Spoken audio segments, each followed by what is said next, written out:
Hi, welcome to the Catholic Corner. I'm Monsignor Walter Nolan. We have some very special guests today that are going to tell us about a special ministry serving homeless, expecting mothers and their children. It's a marvelous, marvelous gift to them and the church and society. The Good Counsel South Jersey Shelter is in Riverside, New Jersey, and it's in a vacant convent, which is attached to Resurrection Parish.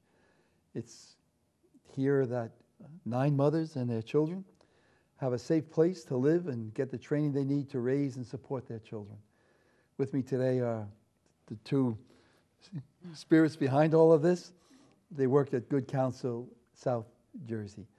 Joanne DeNoia is the program director. She has a bachelor's degree in elementary education and varied work experiences in education and business. Joanne, thanks again for being with us. Thank you, Monsignor. And Denise Still is a case manager at Good Counsel South Jersey. Denise has a bachelor's degree in psychology with a double concentration in biology and English. Ooh. She also has a master's degree in education with a concentration in special education. Denise has been working in the social services field for almost 10 years. Welcome, Denise. God bless you both. Listen, tell us about Good Counsel South Jersey Home and maybe even how it's connected to other good counsels. Okay. Well, I think in order to tell you about South Jersey, I have to first tell you about the beginning of Good Counsel, which will be 27 years ago in April. 27 years ago, the executive director was a young man, a Catholic layman in the Bronx, and his very dear friend was Father Benedict Rochelle, that we're all very familiar with. And Chris Bell said to Father Benedict one day, he said, we have to do something about all these homeless women that are in the streets and the moms that are pregnant. And Father Benedict turned to him and said, okay, what would you like to do? So he took the ball and said, here it is. He took the ball, and Father Benedict said, we will do this together. And Father Benedict, the chairman of the board, has been absolutely magnificent. And it's through his efforts as well as Chris Bell's efforts that we sit here 27 years later that we've opened a home for countless mothers that were pregnant and homeless and had no place to go. Now, how many homes are there? Are they spread throughout the state, or? Mm-hmm. There are 4 homes in New York. We have one in Harrison in the Bronx, one in Staten Island and Spring Valley. And the South Jersey home in Riverside is actually the first one to open in the southern New Jersey area. How did that come about? Through the efforts of Brenda Quinn and Bill Klatt and a leadership team that constantly raised money for about 4 or 5 years before they found a suitable location to house the home. And as you said, Monsignor, it's a former convent, and it was attached to the former St. Casimir's then. So a space was found, a convent was found, and then everything that needed to be done, rooms, painting, fire alarms, everything had to be brought up to code. And that actually took probably just about a year for that to become completed. And we opened our doors to our first mom April the 8th. Last year? Last year. 2011. Wow. And by the end of the month, we were full. Wow. 9 moms. So that I was just going to ask you, so you have facilities for 9 mothers and their children. Mm-hmm. Now, how many children do they have? I mean, did they bring in a family with them? Or? It varies. I mean, some of the moms come in and they're single moms, their first child. Sometimes the moms come in and they have 2 children in tow and they're expecting. So it varies. Different situations come to us. So it just depends. We take them all. So they could have 3 children, 2 children, 1 child. We will house them, we'll work with them, we'll help them. I'm just thinking as you're talking, both of you, that probably a few years back there were some tears in people's eyes when the convent closes. And all of a sudden, God says, okay, we'll wipe away the tears and we're going to use it for something else. And now all of a sudden, there's more joy coming out of the building that housed the sisters. So it never goes to waste, does it? It's always a way that we can do this. How did each one of you become involved? I am a teacher by degree and then was in business for years, raising a family, and was employed by the diocese for 12 years. And a priest friend of mine called and said, there's a home opening up in Riverside that's going to be a home for pregnant mothers. Do you think it's something you would like to look into? And I did. I had taken a trip to Israel years ago, and I realized that God blessed me my whole entire life with many gifts, and I wanted to be able to give back, and this was an opportunity now for me to give back. Not that you haven't been giving back all the time, Joanne, I know you, but that's all right. So Give back more, let's That's the say. neat thing about God, you know, you climb the ladder and he puts you another rung and another rung, and gosh, you keep going and going, you know. Yes. Denise, yourself, how did you get involved in I was working there? actually looking at transition. It was funny because I'm not Catholic, but I had said to my husband, I said, you know what, the best job I ever had, I had worked for the Archdiocese of Philadelphia. And I was looking to kind of do that again. And Joanne called me. It was like the craziest thing. I was in that month, and it was, because we came in October, and I was looking and just looking for transition, and Joanne called me, and we had that phone conversation we talk about from time to time where it's like this connection. Like you never met the person, but there's this connection that you have, and it was perfect. It was perfect. And my husband and I talked about it, and it was like, okay, this is what we're going to do. Terrific. Now, how did you know Denise? Her resume came Okay. across us. Yep. And I interviewed everyone in the midst of all the construction and the deconstruction and now the my dust and the office. dirt, Yep. which is her office now. Because to be involved with Good Counsel, it's not a job. It has to come from here, and it has to come from God. And speaking with the COO, we said, you know what, if we're happy and we're talking to people in the dirt and dust and they can still see the vision, then God brought them to us for a reason. Joanne, what do you actually do? What's your title, program director? What does that all entail? Oh, boy.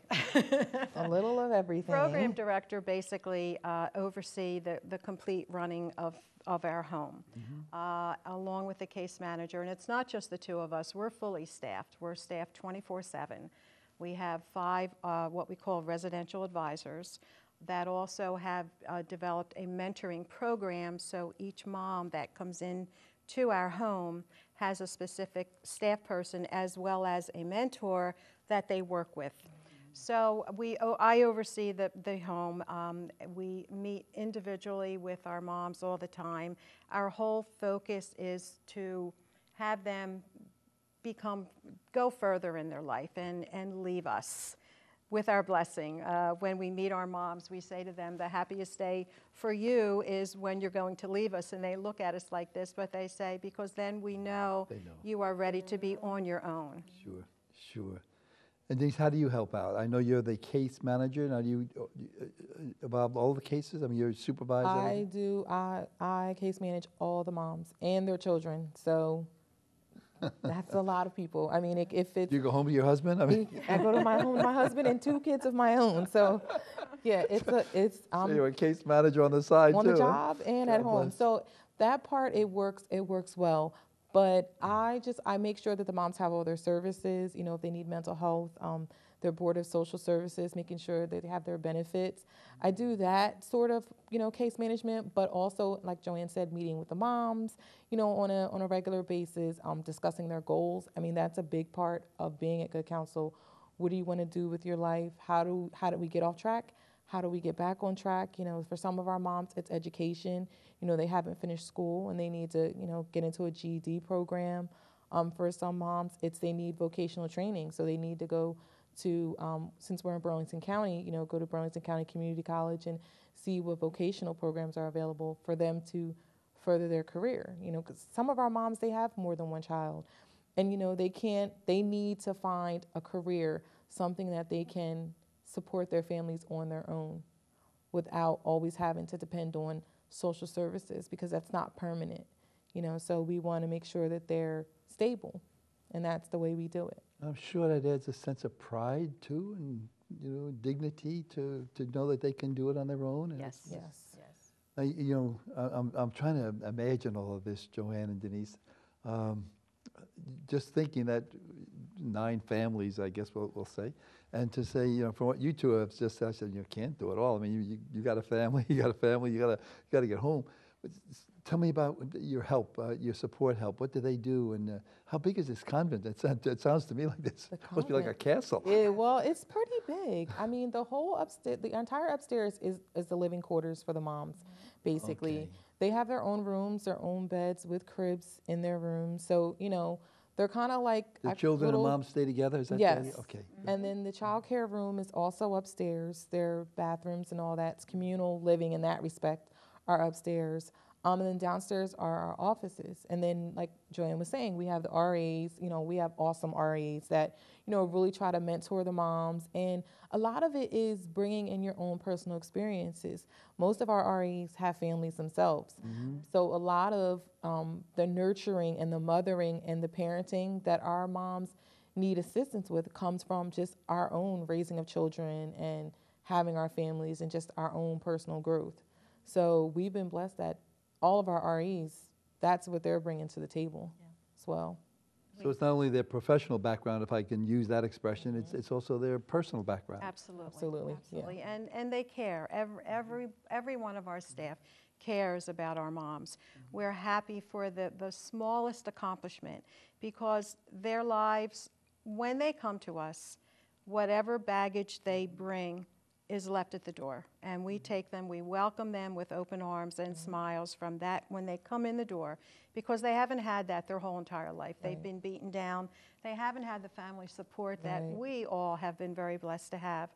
So little things that we take for granted, just a pat on the shoulder, Right. thanks for cleaning up the dishes, those kinds of things, just they go so far in their self-esteem sure. and in their confidence. Right. Just asking, like you said, thanks, can you help me, or can I help you? In my own mind, I'm thinking of, I guess, back when I was a kid or something. You know, your family seemed bigger. I mean, we all seemed to live around the same blocks. You had aunts, uncles, brothers, sisters, and so we all helped each other. And that's Right. kind of what you're Right. creating Right. a family. You're Right. creating an extended family that becomes Absolutely. primary family. And you know what's beautiful to see when there are times of crisis, and there are, how the residents who are total strangers that have all come from all different walks of life with their own problems, how they'll all pull together. And we have a chapel, one another. and they'll say, this person needs to go in the chapel, we need to go pray in the chapel. And they do, regardless of their faith. I mean, you can walk into our home, and it's clearly a Catholic home, clearly. There's no question. We're based on Catholic principles. Right. Not all of our moms are Catholic, but they are all respectful of the religion, and they pull together. And that's the beautiful thing to see how these perfect strangers all come together in the name of God. You know, you just hope and pray someday that like this little microcosm can be the world.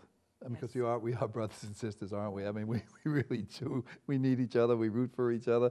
Tell me a little bit about, like, how does a mother come? How does she even know about your place? Or what does she have to do to come to the place? Most of our moms at this point, they go to like their local board of social services.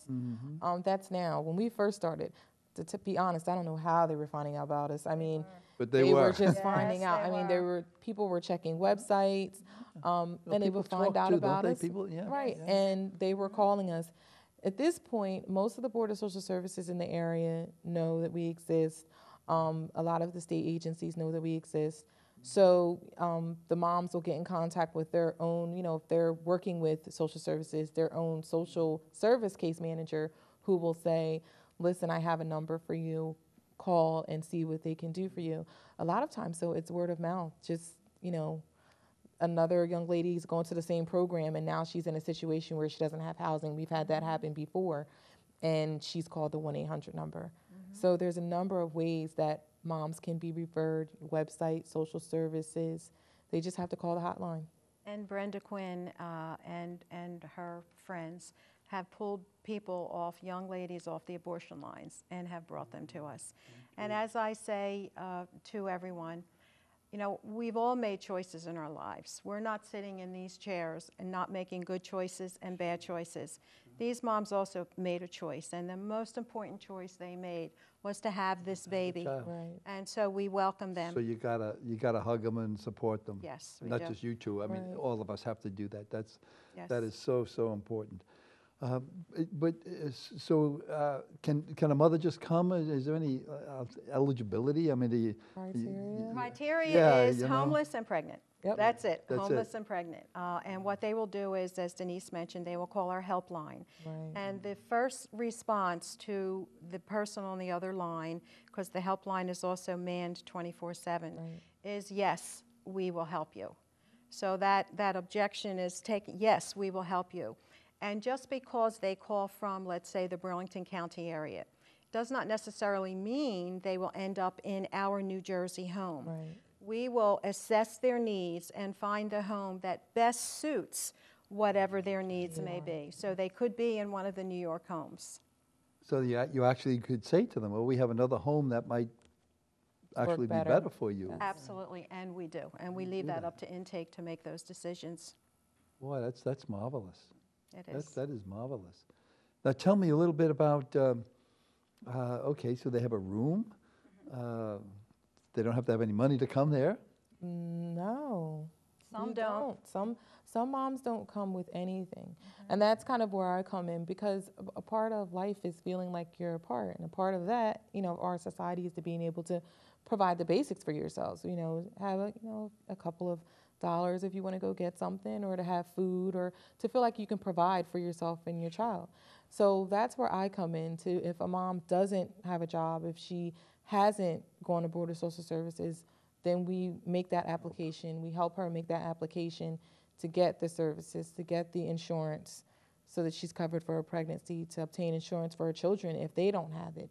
I think she said if she doesn't have a job, do some of the mothers have jobs? I mean, Yes. do they go out to work Yes. and come back? Yes, Yes. uh-huh. And we advocate for that. I mean, the whole point is eventually you need to get a job or And do it all. vocational training, or do both. I mean, that's a part of life. You have to do it. We all do it. We just have fun when we come to work, but you have to do it. So we actually push the moms to do that. We get them in, we get them settled, but here's the course of action that we need to take. And that's why we get them with the services, but we need you to go back to school. We need you to get the training so that you can, support yourself, support your children. Now, if they go back to school, but what skills do you teach there? You teach them some, can I say, mothering skills? Yes, or- we actually have what we call a life skills program.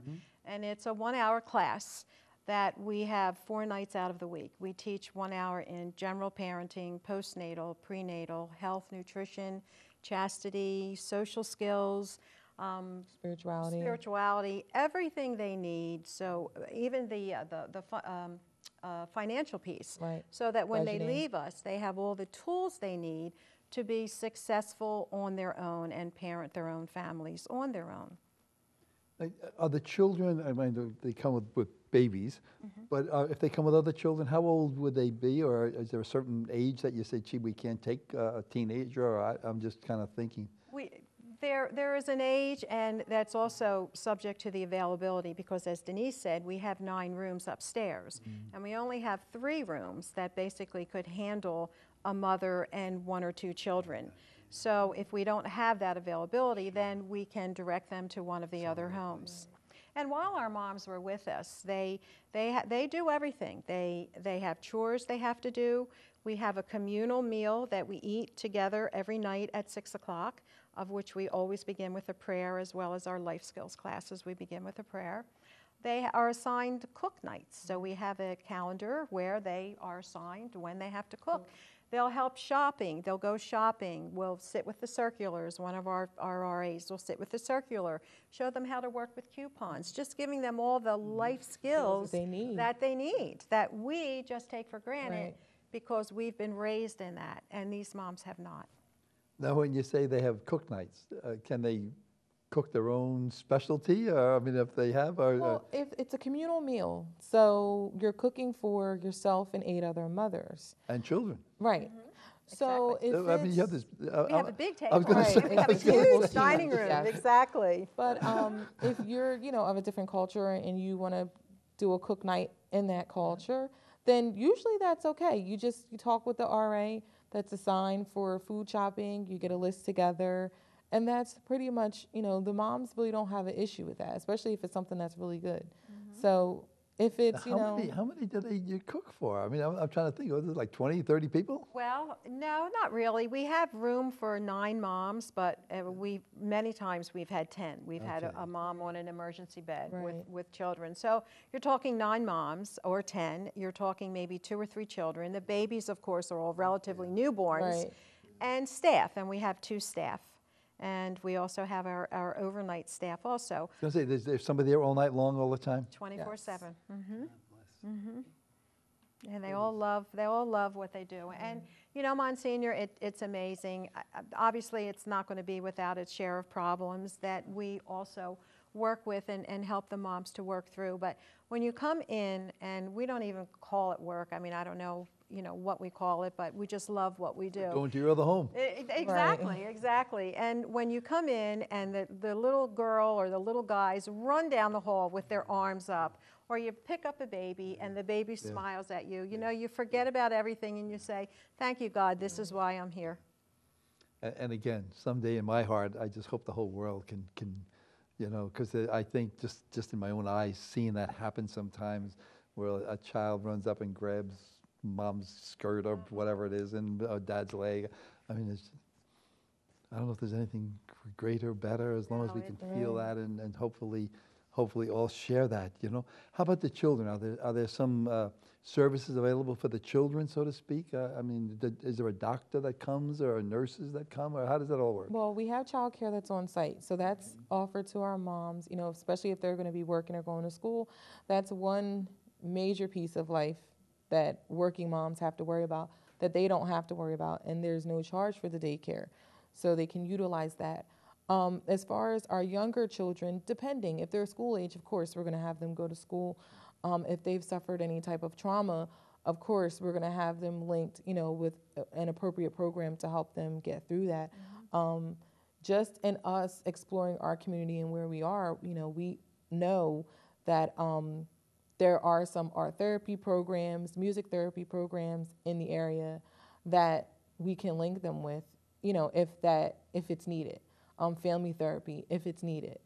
So we kind of take them in, we kind of assess, you know, talk with the mom, see what's been going on, and then kind of make that determination to refer out for services. And they feel safe, Oh, yes. because I think sometimes, is that a factor? Sometimes that you got to make sure they're safe. Yes, Safety absolutely. first. Yes, Yeah. always. As a matter of fact, it's also very rewarding. I remember our first mother when she came with her little boy and clung to her leg, just wouldn't move. Right. I mean, was just like this. And gradually you could see him move away, move away, move away. And then when we would come in, he would run from his mother and he would run to us. So there we knew that he felt safe there. And we knew that he was happy, and that's what we liked. How long do they stay? Forever, no. Well, that's true, I bet, Denise. Well, in your hearts, I'm sure that they never That's go away. true. But really, realistically, the program is 15 months, but you have to look at the dynamics today. I mean, are a lot of people that are looking for work and just in housing. I mean, there are people that are degreed people that are, you know, that are really struggling. Sure. So our moms are in the mix with that same population.